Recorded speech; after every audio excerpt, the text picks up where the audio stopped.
Welcome back to the show. Time for our Healthy Living segment with Family Physio. And joining us, Wendy Rogers from the Family Physio Home Rehab. You're the manager with them. Great to have you here. And also a licensed paralegal, Phyllis Bergman, is joining us. Interesting topic today because we've talked so often with Steve about the type of physio and the treatments and everything that are coming in for sports injuries and aches and pains. And a lot of the time we're dealing with clients that are dealing with motor vehicle accidents or who are really suffering and life-altering events. And so for you, this has been another part of you doing visits at home and seeing the reaction and seeing what happens to people's lives after these accidents. This is a huge part of what we do, Leanne, and people are coming home from hospital earlier and earlier, much more compromised physically, and Family Physio is treating people at home, and then we treat them in convalescent care, and then we'll follow them through to the clinics throughout the region.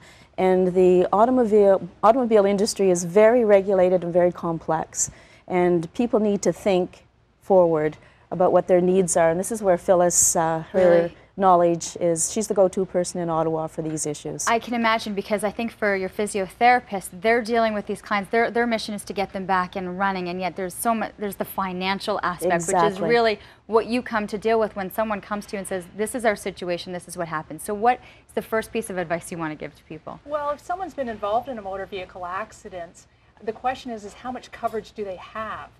And if someone has a minor sprain, strain type of injury, the industry has regulated it's a $3,500 maximum coverage for that type of injury, and that's supposed to cover all of their therapy and their prescriptions.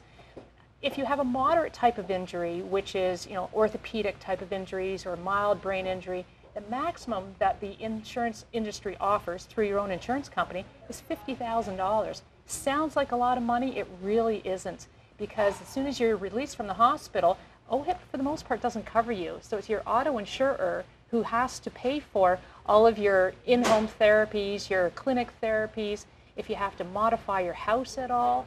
So what we're asking, or what we're suggesting, is people have a conversation with their broker or their agent to say, how much coverage do I have if I'm hurt in a car accident? Because after recent changes in the insurance industry, most of those benefits have decreased dramatically.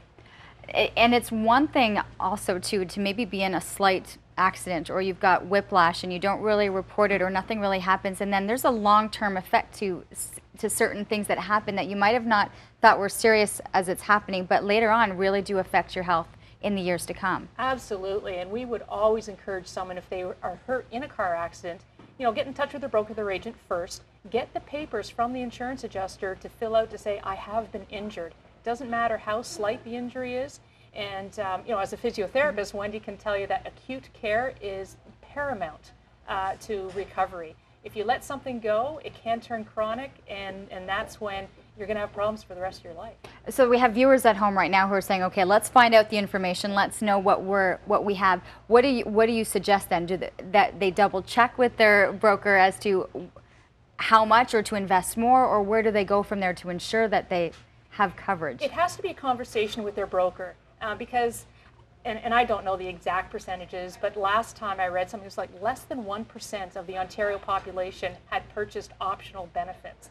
So you do have to have a conversation with your broker or your agent to say, how much coverage do I have, and would I benefit from increasing? The cost is not that much, but for the benefit on the other side, it's really important. And that's where you see it, because you know the type of care that's needed following. I would say most of us that are close to the industry, we've upped our base level. We never used to have that choice, but now we do. So the choice is there. Talk to your broker, optional coverage, and then especially to seeing the clients, how much further it can extend, the proper treatment that's there. That's right. Always a ton of information, Family Physio, and of course Wendy's pretty much directing all of the different places to being able to get into people's homes, and Phyllis, a licensed paralegal. Great to have you on. Thanks for the information this morning.